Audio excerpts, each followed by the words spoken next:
ഹരിശ്രീ ഗണപതായ നമ. വിഘ്നമസ്തു. ഓം ഗും ഗുരുഭ്യോ നമഃ. അസ്താന്തവതിയം പ്രസൂതി സമയേ ദുർവാരശൂലവ്യധാനൈരുച്യം ധനുശോഷണം മലമയീം ശയ്യാജ സംവത്സരിം ഏകസ്യാവിനഗർഭഭാരഭരണക്ലേശസ്യ യസ്യാക്ഷമോ ധാതും നിഷ്കൃതിം ഉന്നതോ വിതനയത്തസ്യൈ ജനന്യേ നമഃ. അഖിലാൻ അപരാധാന്മേ ക്ഷമസ്വ കരുണാനിധേ പ്രസീദമൽഗുരോ നാഥ ജനകായ നമോ നമഃ. സദാശിവസമാരംഭം വ്യാസശങ്കരമധ്യമാം അസ്മദാചാര്യപര്യന്താം വന്ദേ ഗുരുപരമ്പരാം. വാസനാൽ വാസുദേവസ്യ വാസിദം ഭുവനത്രയം സർവഭൂതനിവാസോऽസി വാസുദേവ നമോസ്തുതേ. മധർമ്മേ മധുകേടപത്നീമിഷപ്രാണാപഹാരോദ്യമേ ഹേലാനിർമ്മിതധൂമ്രലോചനവതേ ഹേജണ്ഡമുണ്ടാർദിനി നിശേഷീകൃതരക്തബീജനിജേ നിത്യേ നിശുംഭാഭയേ ശുംഭധ്വംസിനി സംഹരാശു ദുരിതം ദുർഗേ നമസ്തേ അംബികേ. ഹരനമ പാർവതീപതയേ ഹര ഹര മഹാദേവ. ഓം ശ്രീ ഗുരുവായൂരപ്പ ശരണം. ഓം ദുർഗാം ദേവീം ശരണമഹം പ്രപദ്യേ. ഓം ഐം ഹ്രീം ക്ലീം ചാമുണ്ഡായ വിച്ചേ. അമ്മേ നാരായണ.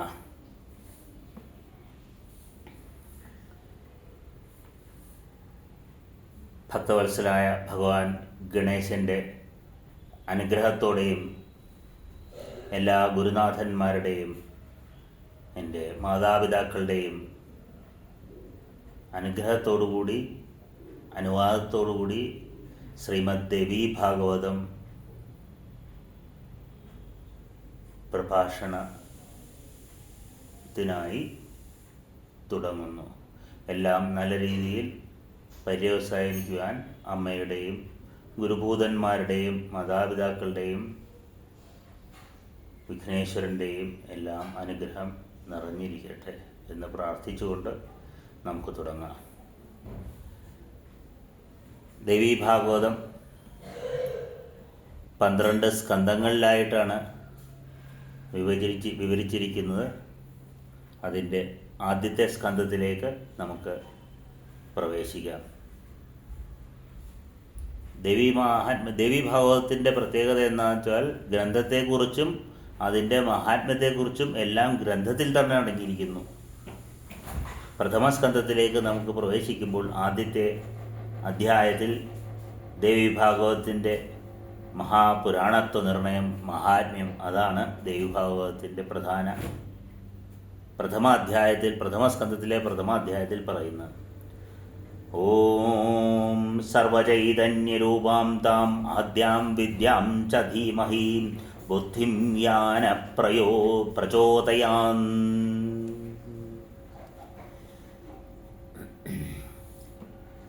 നൈമിഷാരണ്യത്തിൽ എത്തിച്ചേർന്ന പുരാണ കഥാവക്തായ സൂതനോട് യാഗത്തിനു വേണ്ടി അവിടെ സമ്മേളിച്ചിരുന്ന മഹർഷിമാരിൽ മുഖ്യനായ ശൗനകൻ ചോദിക്കുകയാണ്. സൂത മഹാഭാഗ ധന്യോസി പുരുഷർഷഭ യദധീതാ ത്വയാ സമ്യക് പുരാണ സംഹിതാശുഭാം. പുരുഷശ്രേഷ്ഠനും മഹാഭാഗ്യവാനുമായ ഹേ സൂത, അങ്ങ് ധന്യൻ തന്നെ. ശുഭപ്രദങ്ങളായ പുരാണ സംഹിതകൾ അങ്ങ് നന്നായി പഠിച്ചിട്ടുണ്ടല്ലോ. കൃഷ്ണദ്വൈപായനൻ രചിച്ച അതിദിവ്യങ്ങളായ 18 പുരാണങ്ങളും പാവരഹിതനായ സൂത അങ്ങ് പഠിച്ചിട്ടുണ്ട്. 5 ലക്ഷണങ്ങളുള്ളതും സരഹസ്യങ്ങളുമായ എല്ലാ പുരാണങ്ങളും സത്യവതിപുത്രനായ വ്യാസനിൽ നിന്ന് അങ്ങ് അറിഞ്ഞിട്ടുണ്ട്. ഞങ്ങളുടെ സുഹൃത ഫലമായിട്ടാണ് അങ്ങ് ദിവ്യവും പുണ്യപ്രദവും പരിദോഷം ബാധിക്കാത്തതുമായ നൈമിഷാരണ്യം എന്ന ഈ ഉത്തമ ക്ഷേത്രത്തിൽ എത്തിച്ചേർന്നിരിക്കുന്നത്. മുനിമാരുടെ ഈ സദസ്സിനാകട്ടെ പുണ്യപ്രദമായ പുരാണ സംഹിതകൾ കേൾക്കാൻ അതിയായ ആഗ്രഹമുണ്ട്. ഹേ സൂത, അങ്ങ് മനസ്സിലെത്തി അത് ഞങ്ങളോട് പറഞ്ഞു തരണം. സർവജ്ഞനും മഹാഭാഗ്യവാനുമായ സൂത, അങ്ങ് ആധ്യാത്മികം, ആദിദൈവികം, ആദിഭൗതികം എന്നീ താപത്രയങ്ങൾ തീണ്ടാത്തവനും ദീർഘായുസ്സുമായിരിക്കട്ടെ. അങ്ങ് ഇന്ന് ഞങ്ങളോട് വേദതുല്യമായ പുരാണകഥ പറയണം. കാതുള്ളവരും കഥാരസം ആസ്വദിക്കാൻ കഴിവുള്ളവരുമായ മനുഷ്യർ പുരാണകഥകൾ കേൾക്കുന്നില്ലെങ്കിൽ അവർ വിധിയാൽ വഞ്ചിക്കപ്പെട്ടവരാണ്, സംശയമില്ല. 6 രസങ്ങളും ആസ്വാദിക്കുമ്പോൾ നാവ് എങ്ങനെയാണോ ആഹ്ലാദിക്കുന്നത്, അതുപോലെ സജ്ജന ഭാഷണം കേട്ട് കാതും ആഹ്ലാദിക്കുന്നു എന്ന് വിവേകമുള്ള എല്ലാവരും സമ്മതിക്കുന്നുണ്ട്. കാതില്ലാത്ത പാമ്പുകൾ പോലും ശബ്ദം കേട്ട് മുഗ്ധരായിത്തീരുന്നു. കാതുള്ളവരാണെങ്കിലും കഥ കേൾക്കുന്നില്ലെങ്കിൽ അവരെ കാതില്ലാത്തവരെന്നല്ലാതെ എന്തു പറയാൻ? അതുകൊണ്ട് ശാന്തനായ സൂത, കലിദോഷത്താൽ പീഡിതരായി ഈ നൈമിഷാരണ്യ ഭൂമിയിൽ എത്തിക്കാൻ ബ്രാഹ്മണരെല്ലാം അങ്ങ് പറയുന്ന കഥ കേൾക്കാൻ ആഗ്രഹിച്ച് ശ്രദ്ധയോടെ ഇരിക്കുകയാണ്. അതെ, കഥ കേൾക്കാൻ ഏറ്റവും അത്യാവശ്യം ശ്രദ്ധയാണ്. ഏതു മാർഗം സ്വീകരിച്ചായാലും കാലത്തെ തള്ളി നീക്കിയേ മതിയാവൂ എന്നുള്ളത് തീർച്ചയാണ്. ഇവിടെ മൂർഖന്മാർ സംസാരത്തിൽ കിടന്ന് ദുഃഖിച്ചും വിദ്വാൻമാർ ശാസ്ത്രചിന്തയിൽ മുഴുകിയും കാലം നയിക്കുന്നു. ശാസ്ത്രങ്ങളിൽ സാത്വികമായിട്ടുള്ള വേദാന്തമാണ്, രാജസമായിട്ടുള്ള മീമാംസയാണെന്നും പറയുന്നു. ഹേതുവാദങ്ങൾ എന്ന ന്യായശാസ്ത്രം താമസവുമാണ്. അപ്രകാരം തന്നെ അങ്ങ് പറയുന്ന പുരാണങ്ങളിലും ത്രിഗുണാത്മകങ്ങളായ കഥകളാണുള്ളത്. ആ പുരാണങ്ങൾക്ക് 5 ലക്ഷണങ്ങളുമുണ്ട്.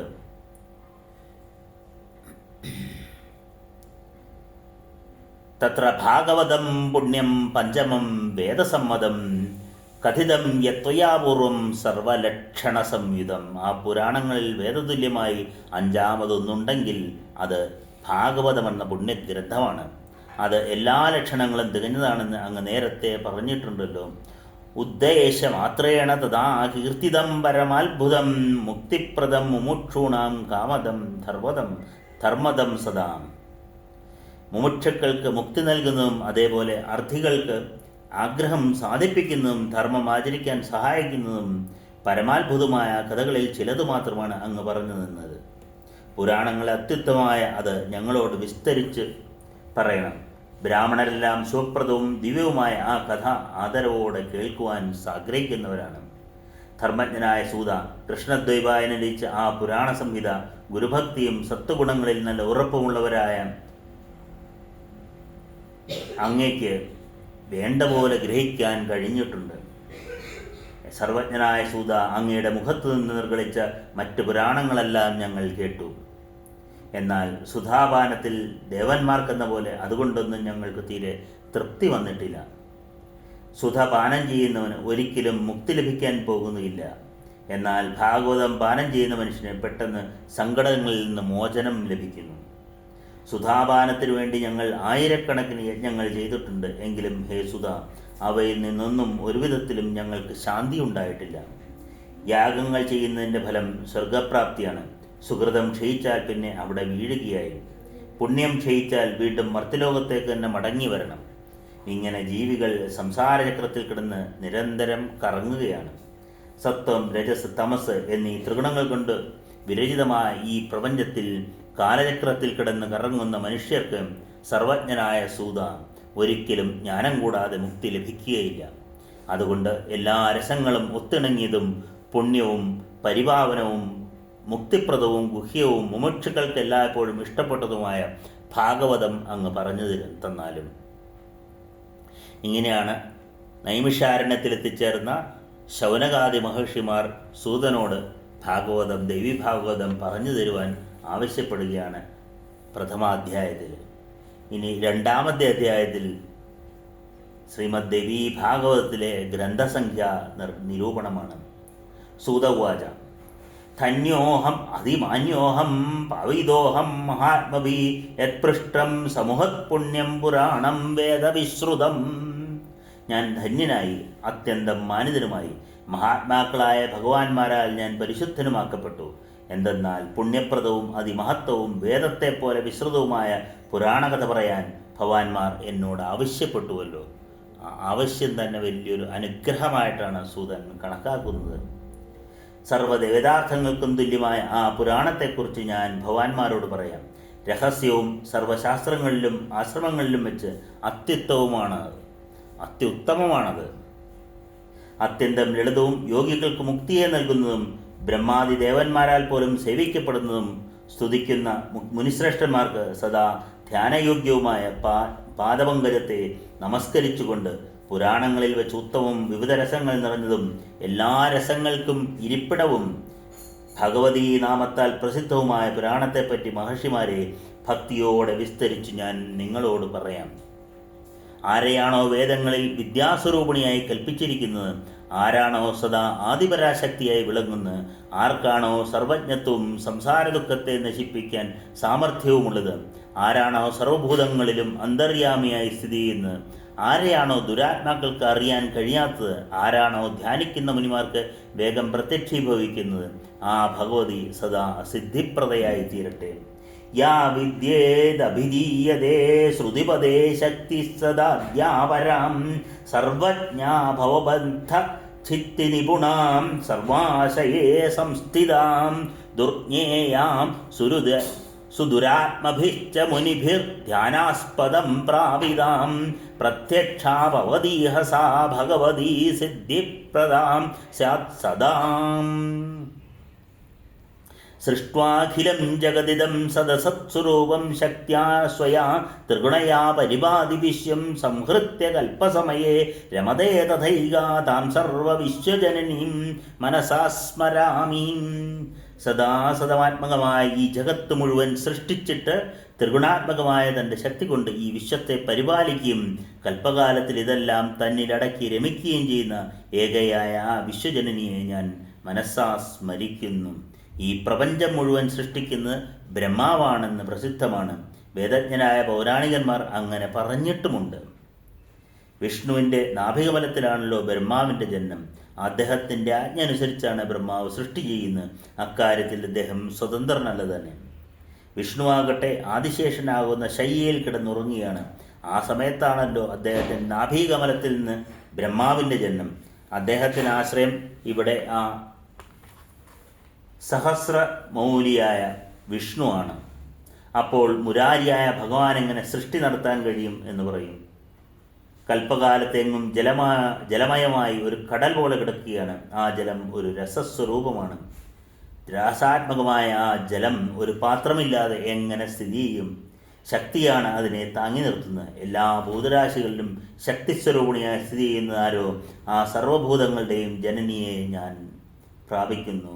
ഏകാർണവസ്യ സലിലം രസരൂപമേവ പാത്രം വിനാ നഹി രസസ്ഥിതിരസ്തി ഗച്ഛിൻ യാ സർവഭൂതവിഷയേ കില ശക്തിരൂപാം ത്വാം സർവഭൂതജനനീം ശരണം ഗതോസ്മി. വിഷ്ണു യോഗനിദ്രയിൽ മുഴുകിയിരിക്കുന്നതായി കണ്ടിട്ട് ബ്രഹ്മാവ് താമരയിൽ ഇരുന്നു കൊണ്ട് ഏതു ദേവിയാണോ സ്തുതിച്ചത് ആ ദേവിയെ ഞാൻ ശരണം പ്രാപിക്കുന്നു. സഗുണസ്വരൂപയും മായാമയും മുക്തിപ്രയയും എന്നാൽ നിർഗുണയുമായ ആ ദേവിയെ ധ്യാനിച്ചിട്ട് പുരാണകഥകളെല്ലാം ഞാൻ വിസ്തരിക്കാം. ഇവിടെ സന്നിഹിതരായിരിക്കുന്ന മുനിമാരെ കേൾക്കുവിൻ. ഉത്തമവും പുണ്യവുമാണ് ശ്രീമദ് ഭാഗവതം പേരുള്ള പുരാണം. ഇതിൽ സാരഗർഭങ്ങളായ 18,000 ശ്ലോകങ്ങളുണ്ട്. കൃഷ്ണദ്വൈപായനൻ രചിച്ച ഉത്തമമായ ഈ ഗ്രന്ഥത്തിൽ 12 സ്കന്ധങ്ങളും 318 അധ്യായങ്ങളുമുണ്ട്.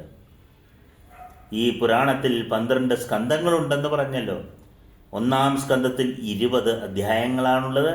2-ാം സ്കന്ധത്തിൽ 12 അധ്യായങ്ങളാണുള്ളത്. 3-ാം സ്കന്ധത്തിൽ 30-ഉം 4-ാം സ്കന്ധത്തിൽ 25-ഉം 5-ാം സ്കന്ധത്തിൽ 35-ഉം 6-ാം സ്കന്ധത്തിൽ 31-ഉം അധ്യായങ്ങളാണുള്ളത്. 7-ാം സ്കന്ധത്തിൽ 40 അധ്യായങ്ങളാണുള്ളത്. 8-ാം അധ്യായത്തിൽ 24 അധ്യായങ്ങളാണുള്ളത്. 9-ാം സ്കന്ധം ഏറ്റവും വലിയ അധ്യായം 50 അധ്യായങ്ങളാണ് അതിലുള്ളത്. 10-ാം സ്കന്ധത്തിൽ 13-ഉം 11-ാം സ്കന്ധത്തിൽ 24-ഉം 12-ാം സ്കന്ധത്തിൽ 14 അധ്യായങ്ങളുമുണ്ട്. അങ്ങനെ ഈ പുരാണത്തിൽ ആകെ 318 അധ്യായങ്ങളും 18,000 ശ്ലോകങ്ങളും ഉള്ളതായി വ്യാസൻ പറഞ്ഞിരിക്കുന്നു. സർഗശ്ച പ്രതിസർഗശ്ച വംശോ മന്വന്തരാണി ച വംശാനുചരിതം ജൈവ പുരാണം പഞ്ചലക്ഷണം. സർഗം, പ്രതിസർഗം, വംശം, മന്വന്തരങ്ങൾ, വംശാനുചരിതം എന്നിങ്ങനെ 5 ലക്ഷണങ്ങളുള്ളവയാണ് പുരാണങ്ങൾ. അതായത് സർഗം, പ്രതിസംഗം തുടങ്ങിയ യഥോചിതം വർണ്ണിച്ചിരിക്കണം എന്നർത്ഥം. സർഗം എന്താണെന്ന് പറയാം. നിത്യയും സർവവ്യാപിയും ഒരിക്കലും വികാരം പ്രാപിക്കാത്തവളും മംഗളസ്വരൂപിണിയും യോഗം കൊണ്ട് മാത്രം പ്രാപിക്കാവുന്നവളും എല്ലാറ്റിനും ആശ്രയവുമായ 4-ാമത്തെ തുര്യാവസ്ഥയിൽ സ്ഥിതി ചെയ്യുന്നവളായ യാതൊരു ദേവിയുണ്ടോ ആ ദേവിയുടെ സാത്വികം, രാജസം, താമസം എന്നീ 3 ശക്തികളാണ് മഹാലക്ഷ്മി, മഹാസരസ്വതി, മഹാകാളി എന്ന 3 ശക്തിഭേദങ്ങൾ. സൃഷ്ടിക്ക് വേണ്ടി ഈ 3 ശക്തികളെ മൂർത്തിരൂപത്തിൽ അംഗീകരിച്ചുകൊണ്ട് പ്രതിപാദിക്കുന്ന വസ്തുക്കളാണ് സർഗം എന്ന ലക്ഷണം കൊണ്ട് ഉദ്ദേശിക്കുന്നതെന്ന് ശാസ്ത്രപണ്ഡിതന്മാർ പറയുന്നു. വിഷ്ണു, ബ്രഹ്മാവ്, രുദ്രൻ എന്നിവരുടെ ഉൽപ്പത്തിയാണ് പിന്നീട് പറയുന്നത്. പരിപാലനം, സൃഷ്ടി, വിനാശം എന്നിവയെ മുൻനിർത്തി ആണ് ഇവരുടെ സൃഷ്ടി. ഇതാണ് പ്രതിസർഗം എന്നതുകൊണ്ട് ഉദ്ദേശിക്കുന്നത്.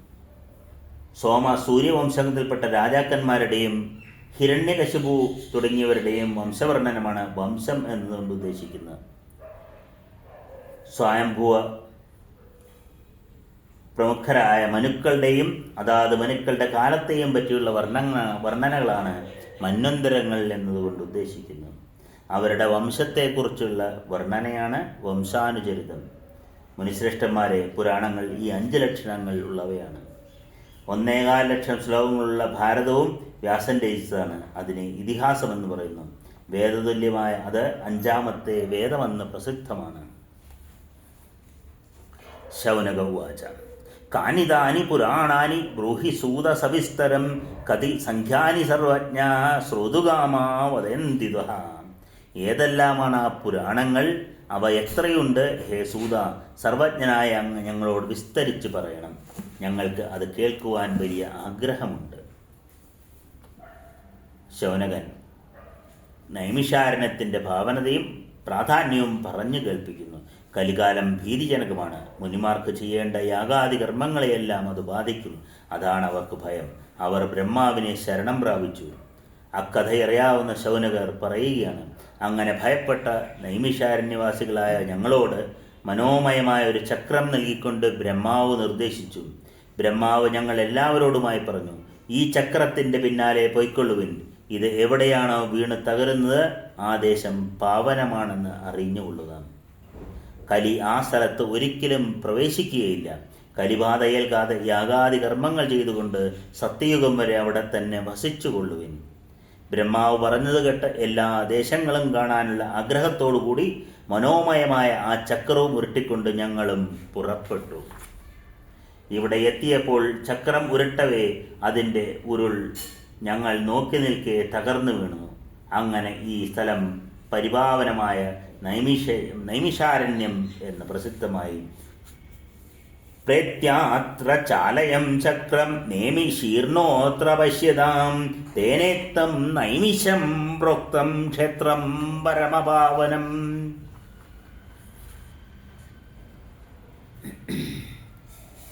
നേമി എവിടെയാണോ ശീർണമായത് അതാണ് നൈമിഷാരണ്യം. ഉത്തർപ്രദേശിലെ ലക്നൌവിന് സമീപമാണ് നൈമിഷാരണ്യം എന്ന സ്ഥലം സ്ഥിതി ചെയ്യുന്നത്. അപ്പം നമ്മൾ ഭാരതാംബയെ അമ്മ എന്ന രൂപത്തിലാണ് ഇന്ത്യയെ കണക്കാക്കുന്നത്, ഭാരതാംബ എന്ന് പറഞ്ഞുകൊണ്ട്. അപ്പോൾ ലക്നൗ എന്ന് പറഞ്ഞു കഴിഞ്ഞാൽ ഒരു മനുഷ്യരൂപം എടുത്തു കഴിഞ്ഞാൽ ഏകദേശം ഇവിടെയായിട്ട് വരും. ജമ്മു കാശ്മീർ തലയായിട്ട് വരുമ്പോൾ കഴുത്തും കഴിഞ്ഞ് ഹരിയാന, പഞ്ചാബൊക്കെ കഴിഞ്ഞിട്ട് ഡൽഹി എന്ന ഭാഗവും കഴിഞ്ഞിട്ട് താഴത്തേക്ക് ഇറങ്ങി ഉത്തർപ്രദേശിൽ ഈ ഭാഗത്തായിട്ട് വരും ലക്നൗ. അതായത് നമ്മുടെ ഹൃദയം ആണ്. ഒരു മനുഷ്യൻ്റെ ഹൃദയത്തിലിരുന്ന് ആത്മാവ് മനസ്സിനോട് പറയുന്നതാണ് ശ്രീമദ് ദേവി ഭാഗവതം അടങ്ങിയ എല്ലാ പുരാണങ്ങളും. നമ്മുടെ ഉള്ളിൽ നിന്നും നമ്മുടെ ആത്മാവാകുന്ന ഗുരു നമ്മുടെ ജീവാത്മാവിനോട്, മനസ്സിനോട് പറഞ്ഞു കൊടുക്കുകയാണ് ഈ ഭാഗവതം. അത് മനസ്സിലാക്കുക. നമ്മുടെ ഉള്ളിലിരുന്നുകൊണ്ട് നമ്മളോട് തന്നെ പറയുന്നു. അതുകൊണ്ട് ഗുരുവും നമ്മുടെ ഉള്ളിൽ തന്നെയാണ്, ശിഷ്യനും നമ്മുടെ ഉള്ളിൽ തന്നെയാണ്. ആരോടും പറയുന്നില്ല, ആരോടും കേൾക്കുന്നില്ല. ഈശ്വരൻ തന്നെ പറയുന്നു, ഈശ്വരൻ തന്നെ കേൾക്കുന്നു. എല്ലാ ചൈതന്യങ്ങളിലും നിറഞ്ഞിരിക്കുന്നത് ആ ഈശ്വരൻ തന്നെയാണ് എന്നാണ് ഇവിടെ ഈ ഒരു നൈമിഷാരണ്യം എന്ന ഒരു വിവരണം കൊണ്ട് വ്യക്തമാക്കുന്നത്. സർവത്ര ദേവീ നാമസങ്കീർത്തനം. ശ്രീമഹാദേവിയേ നമഃ. ഇവിടെ കലിക്ക് പ്രവേശനമില്ല. അതിനാൽ ഇത് എൻ്റെ വാസസ്ഥാനമാക്കി കലിയെ ഭയപ്പെട്ട മഹാത്മാക്കളായ മുനിമാരും സിദ്ധന്മാരുടെ സംഘവും എന്നോടൊപ്പം കൂടി. പശുക്കൾ ഇല്ലാതെയാണ് ഇപ്പോഴത്തെ യജ്ഞം. പുരോടാശാദിക്കൽ കൊണ്ട് കാര്യം നിർവഹിക്കുന്നു. കാലത്തിനൊത്ത് കാര്യങ്ങൾ നടത്താം, സത്യയുഗം ആകുന്നതുവരെ. എല്ലാ പ്രകാരത്തിലും ഞങ്ങൾക്ക് ഭാഗ്യം ഉള്ളതുകൊണ്ട് ഹേ സൂത, അങ്ങിവിടെ ആഗതനായി വേദതുല്യവും പാവനവുമായ ആ പുരാണം ഇപ്പോൾ ഞങ്ങളോട് പറയണം. ഹേ സൂത, ഞങ്ങളെല്ലാം കഥ കേൾക്കാൻ ആഗ്രഹിക്കുന്നവർ.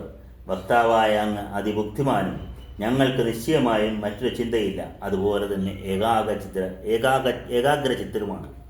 ഹേ സൂത, അങ്ങ് ദീർഘായുസും താപത്രയം ഇല്ലാത്തവനുമായിരിക്കട്ടെ. മംഗളപ്രദവും പുണ്യവുമായ ഭാഗവത പുരാണം തന്നെ ഇന്ന് ഞങ്ങളോട് പറയണം. എവിടെയാണോ ധർമാർത്ഥ കാമങ്ങളെ വർണ്ണിച്ചിട്ടുള്ളത്, എവിടെയാണോ വിധിപൂർവം വിദ്യ നേടിയിട്ട് അതിനാൽ മോക്ഷം നേടാമെന്നും മുനിമുഖ്യനായ വ്യാസൻ വ്യക്തമാക്കിയിട്ടുള്ളത്, ആ പുരാണം ഞങ്ങളോട് പറയണം. ദൈവായന മുനി പറഞ്ഞതും പാവനവും മനസ്സിനെ രമിപ്പിക്കുന്നതുമായ കഥ കേട്ടിട്ടും ഹേ സൂത, ഞങ്ങൾക്കൊട്ടും മതിയായില്ല. സകല ഗുണങ്ങൾക്കും ഇരിപ്പിടവും പവിത്രവും സമസ്ത ജഗത്തിൻ്റെയും ജനനിയുടെ നാട്യം പോലെ വിചിത്രവും സകല പാപസമൂഹത്തിൻ്റെയും നാശകാരണങ്ങളും ആഗ്രഹങ്ങളുടെയെല്ലാം ആദിമൂലവുമായ ഭഗവതിയെ സംബന്ധിച്ച പുരാണം അങ്ങ് വ്യക്തമാക്കിയാലും എന്നും പറഞ്ഞുകൊണ്ട് ദേവീ ഭാഗവതത്തിൻ്റെ പുരാണ സംഖ്യാനിർണയം എന്ന രണ്ടാമത്തെ അധ്യായവും സമാപിക്കുന്നു. അടുത്തത് എത്ര പുരാണങ്ങളുണ്ട്, ആ പുരാണങ്ങളുടെ എല്ലാം സംഖ്യാനിർണയം, എല്ലാ പുരാണങ്ങളുടെയും പുരാണ സംഖ്യ നിർണയം, ഒപ്പം വേദവ്യാസൻ ആയി ആരെല്ലാം ഏതെല്ലാം കൽപ്പത്തിൽ ഉണ്ടായിരുന്നു എന്നുള്ളതെല്ലാം വിശദീകരിക്കുകയാണ് മൂന്നാമത്തെ അധ്യായത്തിൽ. അഥ തൃതീയോധ്യായ. സൂത ഉവാച ശൃണ്വന്തു സംപ്രവക്ഷ്യാമി പുരാണാനി മുനീശ്വരാം യഥാ ശ്രുതാനി തത്വേന വ്യാസാത് സത്യവതീസുതാം. സത്യവതീപുത്രനായ വ്യാസനിൽ നിന്ന് പുരാണതത്വങ്ങൾ ഞാൻ ഗ്രഹിച്ചിട്ടുണ്ട്. അതനുസരിച്ച് ഹേ മുനീശ്വരന്മാരെ, ഞാൻ പുരാണങ്ങളെക്കുറിച്ച് പറയാം. മദ്വയം ഭദ്വയം ചൈവ ഭത്രയം വചതുഷ്ടയം അനാബലിംഗകുസ്കാനി പുരാണാനി പൃഥക് പൃഥക്. മദ്വയം, മകാരത്തിൽ തുടങ്ങുന്ന രണ്ട് പുരാണങ്ങളുണ്ട്. മത്സ്യപുരാണവും മാർക്കണ്ഡേയ പുരാണവും. ഇനി ഭദ്വയം, ഭകാരത്തിൽ തുടങ്ങുന്ന രണ്ട് പുരാണങ്ങളുണ്ട്. ഭവിഷ്യവും ഭാഗവതവും. ബകാരത്തിൽ തുടങ്ങുന്ന മൂന്ന് പുരാണങ്ങൾ ഭത്രയം, ബ്രഹ്മം, ബ്രഹ്മാണ്ഡം, ബ്രഹ്മവൈവർത്തം. അങ്ങനെ മൂന്ന് പുരാണങ്ങൾ ബ്ര എന്ന ഭത്രയം വചതുഷ്ടയം. വ എന്ന അക്ഷരത്തിൽ തുടങ്ങുന്ന നാല് പുരാണങ്ങളുണ്ട്. വായോ, വിഷ്ണുപുരാണം, വാരാഹപുരാണം, വാമനപുരാണം. വായോ, വിഷ്ണു, വാരാഹം, വാമനം. അങ്ങനെ നാല് പുരാണങ്ങൾ വായിൽ തുടങ്ങുന്നത്. പിന്നെ അനാബലിംഗ കുസ്കാനി, ഓരോരോ പുരാണങ്ങളാണ്. അ എന്ന് പറഞ്ഞാൽ അഗ്നിപുരാണം, ന എന്ന് പറഞ്ഞാൽ നാരദീയ പുരാണം, പ എന്ന് പറഞ്ഞാൽ പത്മപുരാണം, ലിം എന്ന് പറഞ്ഞാൽ ലിംഗപുരാണം, ഗ എന്ന് പറഞ്ഞാൽ ഗരുഡപുരാണം, കുസ്കാനി, കു എന്ന് പറഞ്ഞാൽ കൂർമ്മപുരാണം, സ്ക എന്ന് പറഞ്ഞാൽ സ്കന്ദപുരാണം. അനാബലിംഗ കുസ്കാനി. അങ്ങനെ 18 പുരാണങ്ങളുമായി. ചതുർദശസഹസ്രം ച മത്സ്യമാദ്യം പ്രകീർത്തിതം തഥാ ഗ്രഹസഹസ്രം തു മാർക്കണ്ഡേയം മഹാത്ഭുതം. അങ്ങനെ ഓരോ പുരാണത്തിലുമുള്ള ശ്ലോകസംഖ്യകളാണ് പറയുന്നത്. മത്സ്യപുരാണത്തിൽ 14,000 ശ്ലോകങ്ങളുണ്ട്. മഹാത്ഭുതമായ മാർക്കണ്ഡേയത്തിലെ ശ്ലോകസംഖ്യ 9,000 ഭവിഷ്യപുരാണത്തിൽ 14,500 ശ്ലോകങ്ങളുള്ളതായി മുനിമാർ പറയുന്നു. 10,000 ഭാഗവതത്തിലെ ശ്ലോകസംഖ്യ. ബ്രഹ്മമെന്ന് പേരിട്ട പുരാണത്തിൽ 10,000, ബ്രഹ്മാണ്ഡ പുരാണത്തിൽ 10,100 ശ്ലോകങ്ങളും, ബ്രഹ്മവർത്തനത്തിൽ 18,000, വാമനപുരാണത്തിൽ 10,000, വായുപുരാണത്തിൽ 24,600, വിഷ്ണുപുരാണത്തിൽ 23,000, വരാഹപുരാണത്തിൽ 24,000 ശ്ലോകങ്ങളുണ്ട്.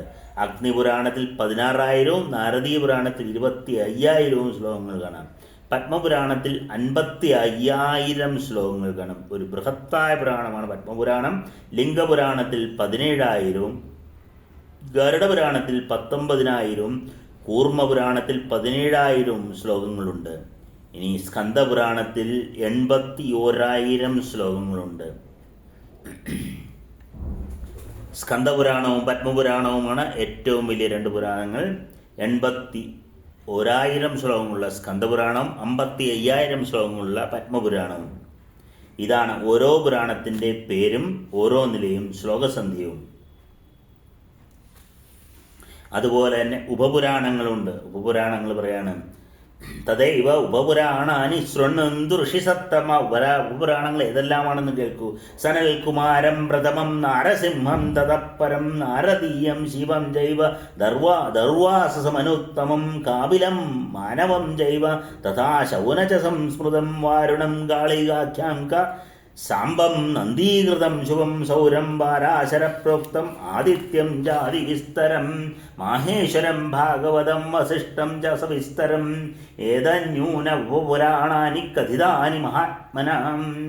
അതായത് സനൽകുമാരം നാരസിംഹം നാരദീയം ശിവം ദർവാസസം കാപിലം മാനവം ഔഷധനം വാരുണം കാളികം സാംബം നന്ദീശ്വരം സൗരം പരാശരം ആദിത്യം മാഹേശ്വരം ഭാഗവതം വസിഷ്ഠം, ഇങ്ങനെ 18.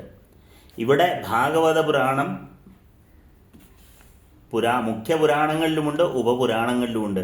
അപ്പോൾ ദേവീ ഭാഗവതമായതുകൊണ്ട് മുഖ്യപുരാണങ്ങളിൽ പറഞ്ഞിരിക്കുന്ന ഭാഗവതം ദേവീ ഭാഗവതമായും ഉപപുരാണത്തിൽ പറഞ്ഞിരിക്കുന്ന ഭാഗവതം ശ്രീമദ് ഭാഗവതമായും പറയുന്നു. ഇനി മറ്റൊരു പക്ഷവുമുണ്ട്. ദേവി ഭാഗവതം ഉപപുരാണമായിട്ടും ഭാഗവതം മുഖ്യപുരാണമായിട്ടും പറയുന്നുമുണ്ട്. അത് ഏതായാലും എല്ലാം പുരാണങ്ങളാണ്. നമുക്ക് ഭാഗവതവും ദേവി ഭാഗവതവും രണ്ടും മുഖ്യമായ പുരാണങ്ങൾ തന്നെയായിട്ട് നമുക്ക് കണക്കാക്കാം. കാരണം രണ്ടും ആ അമ്മയുടെ അല്ലെങ്കിൽ ആ ഭഗവാന്റെ സങ്കല്പത്തെ വളരെ വ്യക്തമായി വരച്ച് കാണിക്കുന്ന പുരാണങ്ങളാണ്. രണ്ടും പറയുന്ന നമ്മുടെ ഉള്ളിൽ ഇരിക്കുന്ന ഈശ്വരനെ കുറിച്ചാണ് രണ്ടിലും വളരെ വ്യക്തമായി പറയുന്നത്. ഒന്ന് സ്ത്രീ രൂപത്തിലാണെങ്കിൽ മറ്റൊന്ന് പുരുഷ രൂപത്തിൽ എന്ന് അത്രയും മാത്രമേ വ്യത്യാസമുള്ളൂ.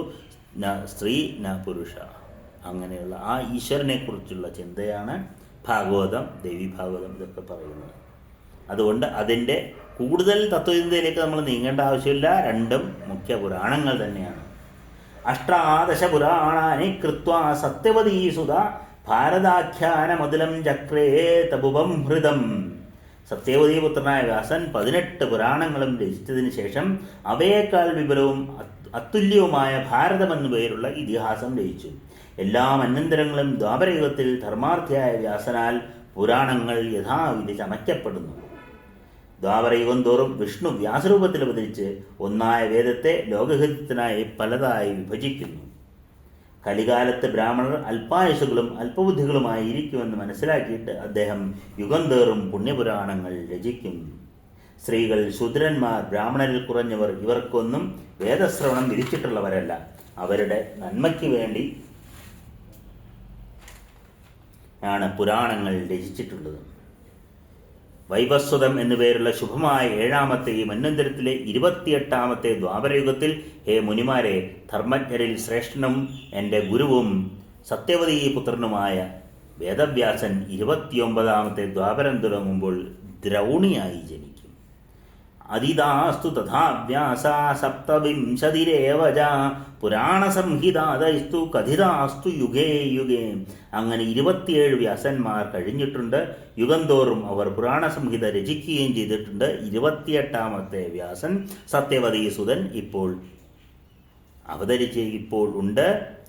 29ാമത്തെ വ്യാസനായിട്ട് അശ്വത്ഥാമാവിനെയാണ് പറയുന്നത് ദ്രൗണി.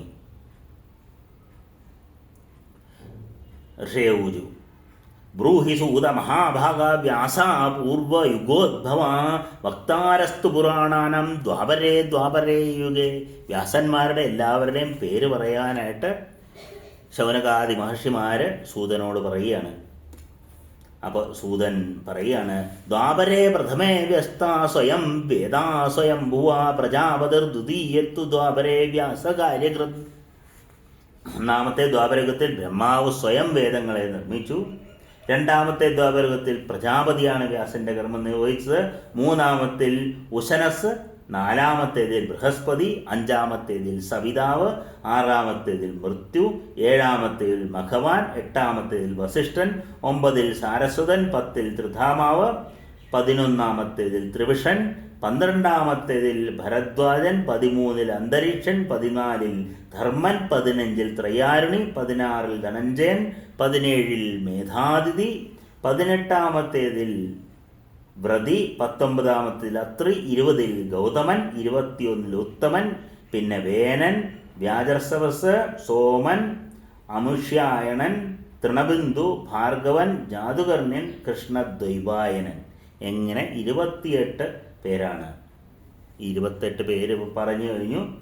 ഈ കൃഷ്ണദ്വൈപായനിൽ നിന്നാണ് ശ്രീമദ് ഭാഗവത പുരാണം എനിക്ക് കേൾക്കാൻ കഴിഞ്ഞത്. അത് അത്യന്തവും പുണ്യവും സർവ്വദുഃഖങ്ങളെയും പാപങ്ങളെയും നശിപ്പിക്കുന്നതും സർവാഭീഷ്ടങ്ങളെയും ദാനം ചെയ്യുന്നതും മോക്ഷം നൽകുന്നതും വേദാർത്ഥങ്ങളെ വിശദീകരിച്ചിട്ടുള്ളതും വേദരസങ്ങൾക്കെല്ലാം ആരാമമായിട്ടുള്ളതും മുമുക്ഷുക്കൾക്ക് എല്ലായ്പ്പോഴും പ്രിയമായിട്ടുള്ളതുമാകുന്നു. കാമദം മോക്ഷദം ജൈവ വേദാർത്ഥ പരിബ്രംഹിതം സർവ ആഗമരസസാരാമം മുമുക്ഷൂണാം സദാ പ്രിയം. സർവാഗമരസാസരാമം മുമുക്ഷൂണാം സദാ പ്രിയം. മുമുക്ഷുക്കൾക്ക് വളരെയധികം പ്രിയപ്പെട്ടതുമാണ്. വ്യാസേന കൃത്വാ അതിശുഭം പുരാണം ശുകായ പുത്രായ മഹാത്മനേയൻ വൈരാഗ്യയുക്തായ ച പാഠിതം വൈ വിജ്ഞായ ചൈവാരണി സംഭവായ. അയോനിജനായി വ്യാസപുത്രനായി അരണീസംഭവനായി ജനിച്ച ശുകൻ ഈ പുരാണം വേദവ്യാസനിൽ നിന്ന് കേട്ടു. വേദവ്യാസൻ്റെ ഈ പുരാണം വേദവ്യാസനിൽ നിന്ന് കേട്ടു. മുനിമാരെ, അവിടെ വെച്ച് അങ്ങനെ ഞാൻ വ്യാസമുഖത്തു നിന്ന് ശുകനോടൊപ്പം കരുണാധിയായ ഗുരുവിൻ്റെ പ്രസാദ നിമിത്തം പുരാണഗുഹ്യമായിട്ടുള്ള സകലതും ശ്രവിച്ചു. അയോനിജനും അത്ഭുത ബുദ്ധിമാനുമായ പുത്രൻ ചോദിച്ചതനുസരിച്ച് ദ്വൈപായനൻ പുരാണഗുഹ്യമായ സകലതും പറഞ്ഞുകൊടുത്തു. അവിടെ വെച്ച് ആ മഹാപ്രഭാവം എനിക്കും കേൾക്കാൻ കഴിഞ്ഞു. ശ്രീമദ് ഭാഗവതമാകുന്ന കൽപ്പവൃക്ഷത്തിൻ്റെ മധുനിഷ്യന്തിയായ ഫലം ആസ്വദിച്ച് അപഹൃതചിത്തനായ ശുകൻ കടക്കാൻ വിഷമമായ സംസാര സാഗരത്തിലെ ജലം തരണം ചെയ്യാൻ ആഗ്രഹിച്ചുകൊണ്ട് നാനാരസങ്ങൾ നിറഞ്ഞ കഥകൾക്ക് ഇരിപ്പിടമായ ഏത് പുരാണത്തെ കാതോർത്ത് ഭക്തിയോടെ അത്ഭുതപൂർവ്വം കേട്ടിരുന്നിട്ടുണ്ടോ ആ പുരാണം ശ്രദ്ധയോടെ കേട്ടിട്ട് കലിഭയത്തിൽ നിന്ന് മുക്തനാവാത്ത ഏതൊരുവനാണ് ഭൂമിയിലുള്ളത്? അത്യന്തം പാപിയോ ധർമ്മിഷ്ഠനല്ലാത്തവനോ സ്വചാരങ്ങൾ അനുഷ്ഠിക്കണമെന്നില്ലാത്തവനോ ആരുമാകട്ടെ, ഉത്തമമായ ഈ പുരാണകഥ ആത്മാർത്ഥതയില്ലാതെ കേട്ടാൽ പോലും ഇവിടെയുള്ള നാനാഭോഗങ്ങളും അനുഭവിച്ച് ദേഹം വീഴുമ്പോൾ യോഗികൾക്ക് മാത്രം എത്തിപ്പെടാവുന്നതും ഭഗവതീ നാമത്താൽ വിശിഷ്ടവും സുന്ദരവും അചഞ്ചലവുമായ സ്ഥാനം പ്രാപിക്കുക തന്നെ ചെയ്യും. നിർഗുണനായ ആര് ഹരി, ഹരൻ തുടങ്ങിയവർക്ക് പോലും അപ്രാപ്യമായിരിക്കുന്നു. ആര് സജ്ജനങ്ങൾക്ക് അത്യന്തം ഇഷ്ടപ്പെട്ടവരും സമാധി കൊണ്ട് പ്രാപിക്കാവുന്നവളുമായ ആയി ഇരിക്കുന്നുവോ ആ ദേവി എല്ലായ്പ്പോഴും ദേവീപുരാണം ശ്രദ്ധാപൂർവം കേൾക്കുന്നവൻ്റെ ഹൃദയത്തിൽ തൻ്റെ ഭാവത്തെ ഉറപ്പിക്കുന്നു. യാ നിർഗുണ ഹരിഹരാദിവിരപ്യലഭ്യാം വിദ്യാസദം പ്രിയതമാധ സമാധിഗമ്യ സാതസ്യ ചിത്തഗുഹരേ പ്രകരോതി ഭാവം യഃ സംശൃണോതി സതതം തു സതീപുരാണം. സംസാരസാഗര ജലം താണ്ടുവാൻ പോകുന്ന പൊങ്ങുതടി എന്ന വണ്ണം അംഗവൈകല്യമൊന്നുമില്ലാത്ത ഈ പൂർണ്ണ മനുഷ്യനായി ജനിച്ചിട്ടും ഭാഷ മനസ്സിലാക്കാൻ കഴിയുമെന്നിരുന്നിട്ടും ആരാണോ സുഖപ്രദമായ പുരാണം ശ്രവിക്കാതിരിക്കുന്നത് അവൻ വിധിയാൽ വഞ്ചിക്കപ്പെട്ടവൻ തന്നെ. മനുഷ്യജന്മത്തിൽ സമർത്ഥമായ 2 കാതുകൾ ലഭിച്ചിട്ടും വിഷയാസക്തൻ ഭൗതിക സുഖങ്ങളിൽ പ്രതിപത്തി തോന്നി സദാ പരാപവാദങ്ങൾ കേൾക്കുന്നു. എല്ലാ അർത്ഥങ്ങളെയും നൽകുന്നതും പരിശുദ്ധിയുള്ളതുമായ പുരാണം ഈ ലോകത്ത് എന്തുകൊണ്ട് കേൾക്കുന്നില്ല? അവൻ ബുദ്ധികെട്ടവനും നശിച്ചവനുമാണ്. മനുഷ്യജന്മം അവന് നഷ്ടമായിരിക്കുന്നു. ഇങ്ങനെ വേദവ്യാസൻ്റെയും മറ്റു പുരാണങ്ങളുടെയും ശ്ലോകസംഖ്യകൾ പറഞ്ഞുകൊണ്ട് വേദവ്യാസന്മാരുടെ പേരുകളും പറഞ്ഞുകൊണ്ട് 3-ാമത്തെ അധ്യായവും സമാപിക്കുന്നു. സർവത്ര ദേവീ നാമസങ്കീർത്തനം. ശ്രീ മഹാദേവിയേ നമ. ഇനി ഇപ്പോൾ പറഞ്ഞ സംശയത്തിൽ നിന്നാണ് അടുത്ത അധ്യായം ഉരുവിടുന്നത്. അയോനിജനായ ശുക്രൻ, അരണീസംഭവനായ ശുകൻ ശുഗനെക്കുറിച്ചുള്ള അധ്യായമാണ് അടുത്തത്, 4-ാമത്തെ അധ്യായം. സൗമ്യ വ്യാസസ്യ ഭാര്യായാം കസ്യാം ജാതസുഖാം കഥം വാ കീദൃശോ യേന പഠിതേയം സുസംഹിതാം. ഋഷിമാർ ചോദിക്കുകയാണ്, ഹേ സൗമ്യ, വ്യാസന്റെ ഏതു ഭാര്യയിലാണ് ശുഗൻ എന്ന പുത്രൻ ജനിച്ചത്? അദ്ദേഹം ഏതു പ്രകാരമാണ് ഈ പുരാണ സംഹിത പഠിച്ചത്? ശുഗൻ അയോനിജനും അരുണിജനുമാണെന്നങ്ങ് പറഞ്ഞല്ലോ. അക്കാര്യത്തിൽ വളരെ സന്ദേഹമുണ്ട്. ബുദ്ധിമാനായ സൂത, അതും ഞങ്ങളോട് ഇപ്പോൾ പറയണം. മഹാതപസ്വിയായ ശുഗൻ അമ്മയുടെ ഗർഭത്തിൽ നിന്ന് ജനിച്ചവനും യോഗിയുമാണെന്നത്രേ പണ്ട് കേട്ടിട്ടുള്ളത്. അധിഷ്ഠിതമായ ഈ പുരാണം അദ്ദേഹം എങ്ങനെ പഠിച്ചു? സൂതൻ പറഞ്ഞു, പണ്ട് സരസ്വതി തീരത്തുള്ള തൻ്റെ ആശ്രമത്തിൽ വെച്ച് സത്യവതി സൂനുമായ വ്യാസൻ അവിടെ വന്ന് 2 കുരുരപ്പക്ഷികളെ കണ്ട് അത്ഭുതപ്പെട്ടു. മുട്ടയിൽ നിന്ന് വിരിഞ്ഞ അഴകുള്ള ഒരു കുഞ്ഞിനെയും കണ്ടു. ജനിച്ചതേയുള്ളൂ, ചുമന്ന മുഖം, ഭംഗിയുള്ള ശരീരം, തൂവൽ മുളച്ചിട്ടില്ല. തൗതു പക്ഷാർത്ഥമത്യന്തം രഥോ ശ്രമപരായണോ ശിരോച്ഛഞ്ചുമുടേ ലക്ഷ്യം ക്ഷിബന്തോ ച പുനഃപുനാം. ആ 2 പക്ഷികളും തീറ്റ തേടുന്നതിൽ മുഴുകി അത്യന്തം ക്ഷീണിച്ചവരാണ്. എങ്കിലും പക്ഷിക്കുഞ്ഞിൻ്റെ ചുണ്ടിനുള്ളിൽ വീണ്ടും വീണ്ടും തീറ്റ ഇട്ടുകൊടുക്കുന്നു. മാതാപിതാക്കൾക്ക് മക്കളോടുള്ള ആ സ്നേഹമാണ് പക്ഷികളിൽ പോലും അത്ര ഉത്കൃഷ്ടമായ സ്നേഹമാണ് വേദവ്യാസൻ കാണുന്നത്. നമ്മൾ രാമായണത്തിൽ കണ്ടു പക്ഷികളുടെ പ്രേമം. വാൽമീകി മഹർഷിയെ രചിക്കുവാൻ പ്രേരിപ്പിച്ചത്. എഴുത്തച്ഛനാകട്ടെ രാമായണം, മഹാഭാരതം ഇവയെല്ലാം എഴുതിയിരിക്കുന്നത്, ഭാഗവതം എല്ലാം എഴുതിയിരിക്കുന്നത് കിളിപ്പാട്ട് ശൈലിയിലാണ്. എല്ലാം കിളികളുടെ പ്രേമം, അതാണ് വളരെ അത്യുത്തമമായ രീതിയിൽ വർണ്ണിക്കുന്നത്. ഇവിടെയും വർണ്ണിക്കുന്നത് അംഗേനംഗാനി ബാലസ്യ കർഷയന്തോ മുദാന്വിതോ ചുംബന്തോ ച മുഖം പ്രേംണ കലബിംഗോ ശിശോ ശുഭം. 2 പേരും സന്തോഷം ആ പക്ഷിക്കുഞ്ഞിൻ്റെ അംഗങ്ങളിൽ അവരുടെ അംഗങ്ങൾ ചേർത്തുരസുന്നുണ്ട്. അതിൻ്റെ അഴകുള്ള മുഖം 2 പേരും പ്രേമപൂർവ്വം ചുംബിക്കുകയും ചെയ്യുന്നു. വിക്ഷു പ്രേമാത്ഭുതം തത്ര ബാലേ ചകടയോസ്തദാ വ്യാസശ്ചിന്താതുരക്കാമം മനസാ സമചിന്തയൻ. കുര്യപ്പക്ഷികൾക്ക് അവരുടെ പക്ഷിക്കുഞ്ഞിനോടുള്ള പ്രേമാതിശയം കണ്ടിട്ട് വ്യാസൻ ചിന്തിച്ചു. തിരശ്ചാമയത് പ്രേമപുത്രേ സകല സമഭിലക്ഷ്യതേ കിം ചിത്രം യൻ മനുഷ്യാനാം സേവാഫലമഭീപ്സിതാം. തിര്യക്കുകൾ പോലും സ്വസന്താനങ്ങളോട് ഇത്രയധികം പ്രേമം കാണിക്കുന്നു. അപ്പോൾ ഫലം പ്രതീക്ഷിക്കുന്ന മനുഷ്യനെപ്പോഴും സന്താനങ്ങളെ വളർത്തുമ്പോൾ ഇവർ വലുതായി ഇവർക്ക് നല്ല സ്ഥിതിയൊക്കെ വന്നു കഴിയുമ്പോൾ അവർ നമ്മളെ വാർദ്ധക്യത്തിൽ നോക്കും എന്നൊരു പ്രതീക്ഷ മനുഷ്യനുണ്ട്. പക്ഷെ പക്ഷികൾക്ക് അങ്ങനെ ഒന്നുമില്ല. എന്നിട്ടും പക്ഷികൾ എത്ര പ്രേമപൂർവ്വമാണ് നോക്കുന്നത്. അപ്പോൾ മനുഷ്യൻ്റെ അവസ്ഥ എത്രമാത്രമായിരിക്കും. യാതൊരു പ്രതീക്ഷയുമില്ലാതെ പക്ഷികൾ ഇത്ര സ്നേഹത്തോടെ കുഞ്ഞുങ്ങളെ വളർത്തുന്നു. കുരിയൽ പക്ഷികൾ പുത്രനെ കൊണ്ട് ജീവിതസുഖത്തിന് ഉചിതമായ വിവാഹം ചെയ്യിച്ചിട്ട് വധുവിൻ്റെ ശുഭമായ മുഖം കണ്ട് സന്തുഷ്ടരാകാൻ പക്ഷികൾക്ക് അങ്ങനെ ഒരു സംഭവമില്ല. പുത്രൻ പുണ്യം നേടാൻ വേണ്ടി വാർദ്ധക്യകാലത്ത് മാതാപിതാക്കളെ നോക്കും. അങ്ങനെ ഒരു കാര്യം പക്ഷികൾക്കില്ല. അല്ലെങ്കിൽ വേണ്ടത്ര ദ്രവ്യം സമ്പാദിച്ച് മാതാപിതാക്കളെ സന്തുഷ്ടരാക്കുക, അതില്ല. മരിച്ചു കഴിയുമ്പോൾ മരണാനന്ത ക്രിയകൾ പക്ഷികൾ അത് ചെയ്യുന്നില്ല. ഗയയിൽ പോയി ശ്രാദ്ധം, അല്ലെങ്കിൽ രാമേശ്വരത്ത് പോയി ശ്രാദ്ധം, അല്ലെങ്കിൽ കാശിയിൽ പോയി ശ്രാദ്ധം, ഇങ്ങനെയുള്ള കാര്യങ്ങളൊന്നും അവർ നിർവഹിക്കുന്നില്ല.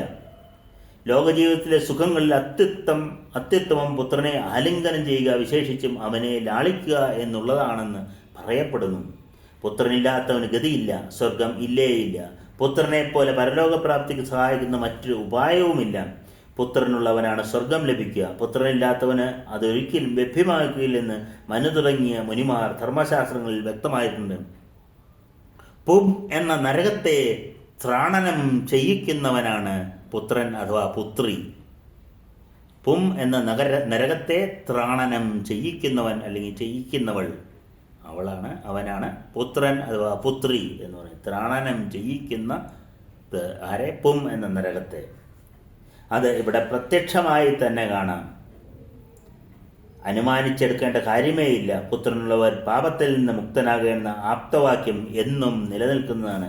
ഇവിടെ പുത്രൻ എന്ന് പറയുന്ന മനുഷ്യൻ എന്ന് പുരുഷൻ എന്ന് പറയുന്ന പോലെ ആൺപെൺ ഭേദമില്ലാത്ത ഒരു ഇതാണ്. പുത്രനായാലും പുത്രിയായാലും ഒന്ന് തന്നെയാണ്. പും എന്ന നരകത്തിൽ നിന്ന് ത്രാണം ചെയ്യിക്കുന്നവൻ അല്ലെങ്കിൽ ചെയ്യിക്കുന്നവൾ. മൃത്യുകാലമെടുക്കുമ്പോൾ പുത്രനില്ലാതെ ദുഃഖിക്കുന്ന മനുഷ്യൻ അവശനായി നിലത്ത് കിടന്ന് ഇങ്ങനെ ചിന്തിക്കുന്നു: ധനം മേ വിപുലം ഗേഹേ പാത്രാണി വിവിധാനി ച മന്ദിരം സുന്ദരം ജൈഗത് കോ അസ്യ സ്വാമി ഭവിഷ്യതി. കോ അസ്യ സ്വാമി ഭവിഷ്യതി. ഇതിനാര് സ്വാമിയായി ഭവിക്കും?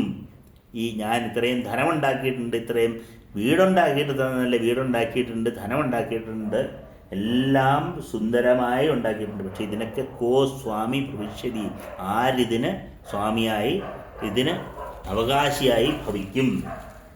മരണസമയത്ത് ഇങ്ങനെയൊക്കെ ചിന്തിച്ച് ദുഃഖിച്ച് അവൻ്റെ മനസ്സ് കിടന്ന് പിടയ്ക്കുകയാണ്. അതുകൊണ്ട് എങ്ങനെ നോക്കിയാലും മനസ്സിലൊടുങ്ങുന്ന അവന് ദുർഗതി തന്നെയാണെന്ന് തീർച്ച.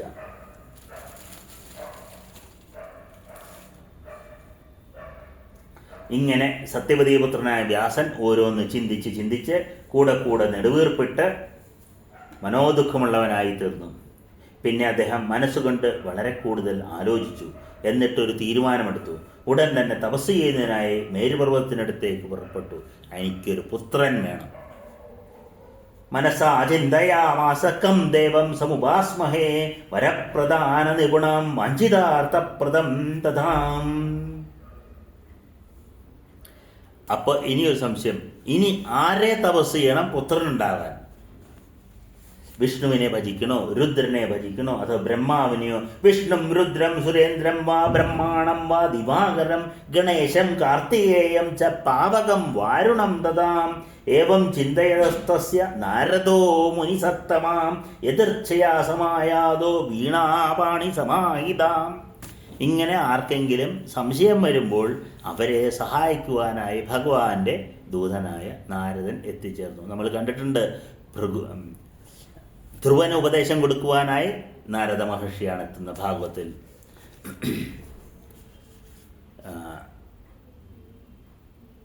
ഹിരണ്യകശുവിൻ്റെ പുത്രനായ പ്രഹ്ലാദന് ഉപദേശം കൊടുക്കുന്നത് നാരദ മഹർഷിയാണ്.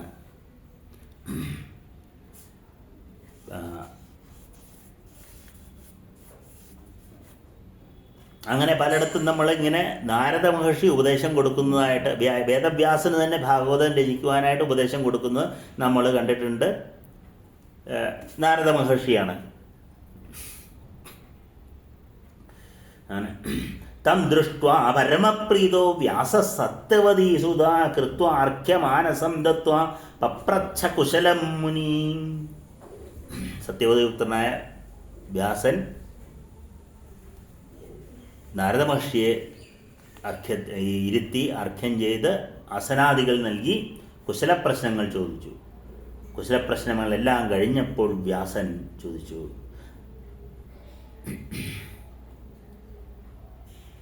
അങ്ങ് വളരെ ചിന്താകുലനായി കാണപ്പെടുന്നു. ശ്രുത്വാദ കുശലപ്രശ്നം പപ്രച്ഛ മുനിസത്തമ ചിന്താതുരോസി കസ്മാത്വം ദൈവായന വതസ്വമേ. എന്നോട് പറയൂ, എന്താണ് അങ്ങയുടെ വിഷമത്തിന് കാരണം?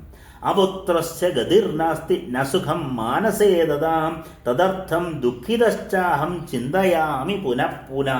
പുത്രന്മാരില്ല എന്നുള്ള ദുഃഖമാണ് എന്നെ അലട്ടുന്നത് എന്ന് വേദവ്യാസൻ പറഞ്ഞു. തപസ്സാ തോഷയാമ്യദ്യ കം ദേവം വഞ്ചിതാർത്ഥം ഇതി ചിന്താതുരോസ്മദ്യ ത്വാമഹം ശരണം ഗതാം.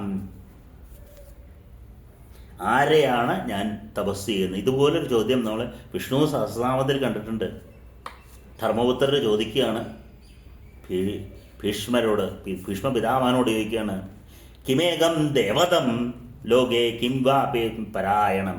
ആരെയാണ് പ്രാർത്ഥിക്കേണ്ടത്, ആരെയാണ് ധ്യാനിക്കേണ്ടത് എന്ന്, ഏത് ദേവനെയാണ് ധ്യാനിക്കേണ്ടത് എന്ന് വിഷ്ണു സഹസ്രനാമത്തിൽ ധർമ്മപുത്രർ ചോദിക്കുന്നത് പോലെ തന്നെ ഇവിടെ വ്യാസൻ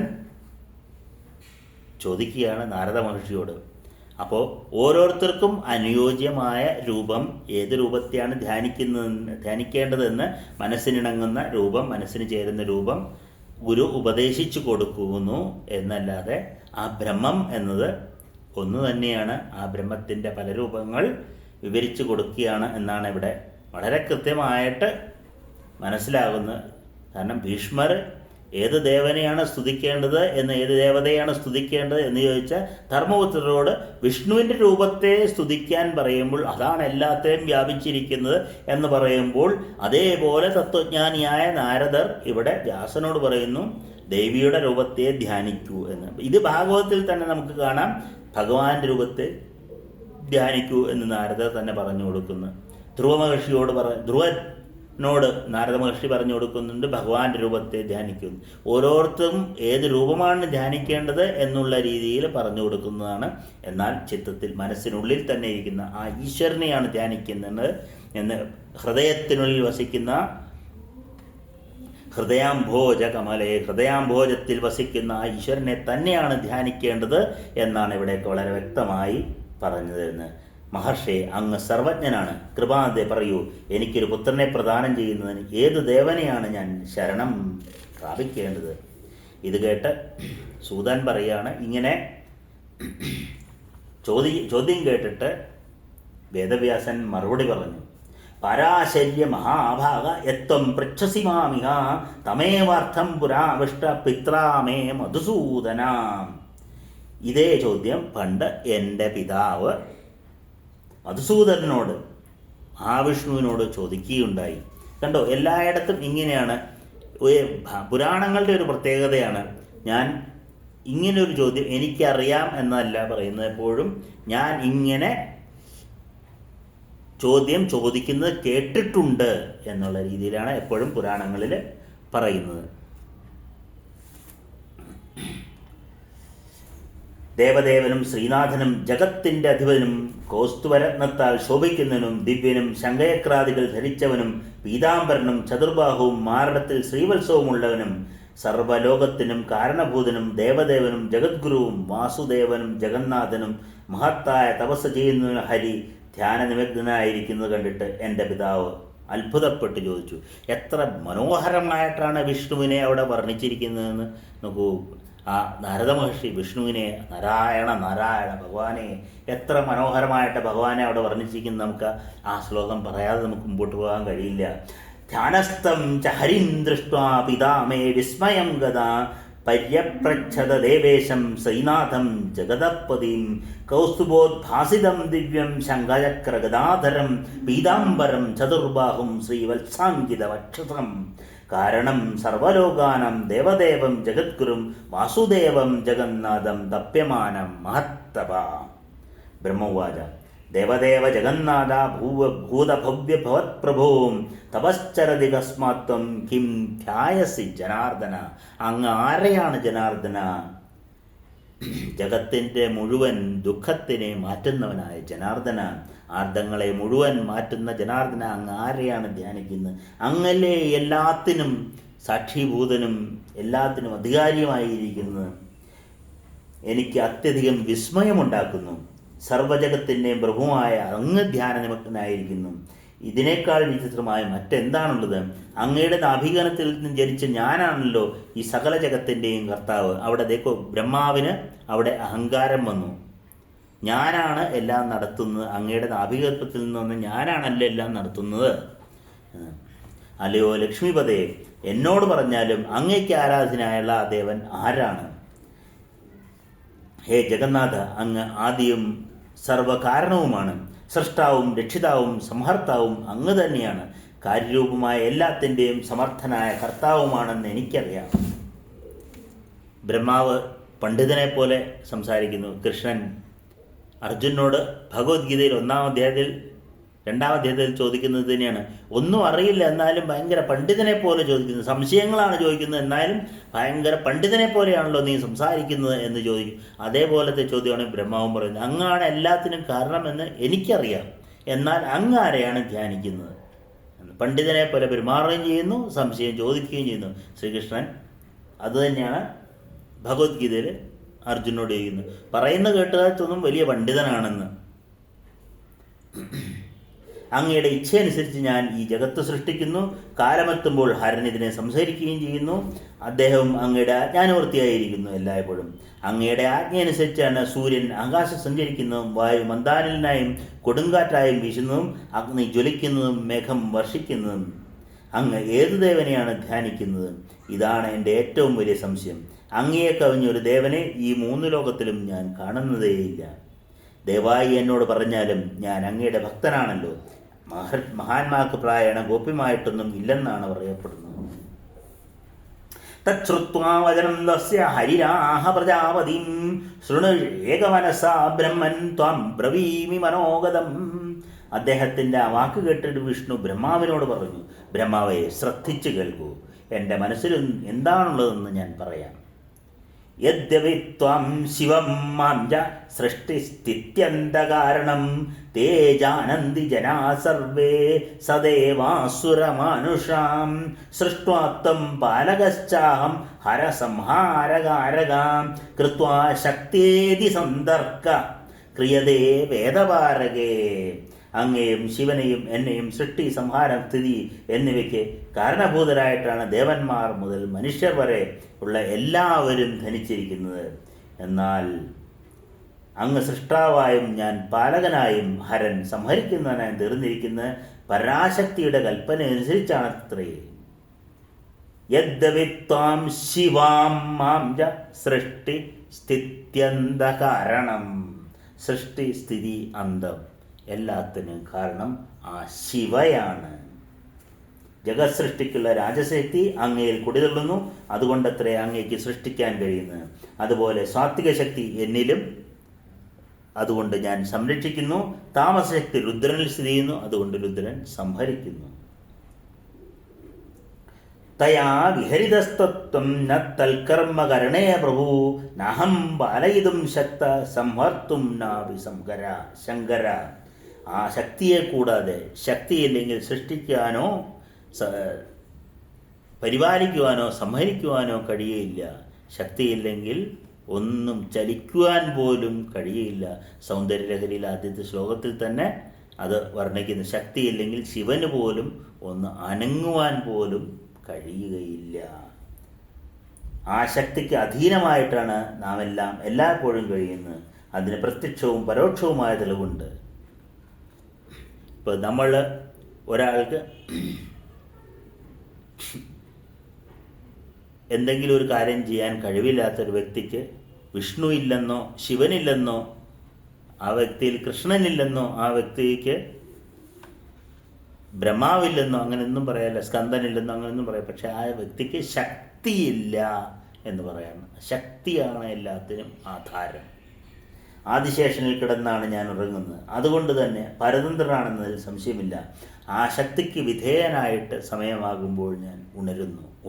ഉണരുകയും ഞാൻ ചെയ്യുന്നു. എന്നാൽ ഉണർത്തുകയും ഉറക്കുകയും ചെയ്യുന്ന ആ അമ്മയാണ്. ആ ശക്തിക്ക് വിധേയനായ ഞാൻ എല്ലായ്പ്പോഴും തപസ് ചെയ്യുകയാണ്. ചിലപ്പോൾ ലക്ഷ്മിയോടൊത്ത് ഇഷ്ടം പോലെ വിഹരിച്ചെന്നും വരാം. ചിലപ്പോൾ ദാനവന്മാരുമായി ലോകമെല്ലാം ഭയപ്പെടുന്നതും ശരീരക്ലേശമുണ്ടാക്കുന്നതും ഭയങ്കരവുമായി യുദ്ധം ചെയ്യേണ്ടി വരുന്നു. ധർമ്മം അറിയുന്നവനെ അങ്ങ് നേരിട്ട് കണ്ടതാണല്ലോ. പണ്ട് പ്രളയജലത്തിൽ നിന്നുകൊണ്ട് ഞാൻ 5000 വർഷം ബാഹുയുദ്ധം ചെയ്തു. ദുഷ്ടന്മാരും അഹങ്കാരഗർഭിതരും കർണകമലത്തിൽ നിന്ന് ജനിച്ചവരുമായ മധുകൈടവ അസുരന്മാർ ദേവീപ്രസാദത്താല കൊല്ലപ്പെട്ടത്. മഹാവിഷ്ണുവിൻ്റെ 2 ചെവികളിൽ നിന്നും ഒലിച്ചു ചാടിയ കർണമലത്തിൽ നിന്നാണ് മധുകൈടവന്മാരുടെ ജനനം. 5000 വർഷം യുദ്ധം ചെയ്തിട്ടും വിഷ്ണുവിന് അവരെ ജയിക്കാൻ കഴിഞ്ഞില്ല. അതിനാൽ വിഷ്ണു ദേവിയെ പൂജിച്ചു തുടങ്ങി. അങ്ങനെ ദേവിയുടെ പ്രസാദം കൊണ്ടാണ് അവരെ നിഗ്രഹിക്കാൻ കഴിഞ്ഞത്. അന്ന് അങ്ങ് അറിഞ്ഞില്ലേ പരമകാരണമായിരിക്കുന്നത് ശക്തിരൂപമാണെന്ന്? പിന്നെയും എന്താണ് സംശയം? ആ പരാശക്തി ഇച്ഛിച്ച രൂപത്തിലായി തീർന്ന് ഞാൻ മഹാസമുദ്രത്തിൽ സഞ്ചരിക്കുന്നു. യുഗം തോറും ആമയായും പന്നിയായും സിംഹമായും വാമനനായും രൂപമെടുക്കുന്നു.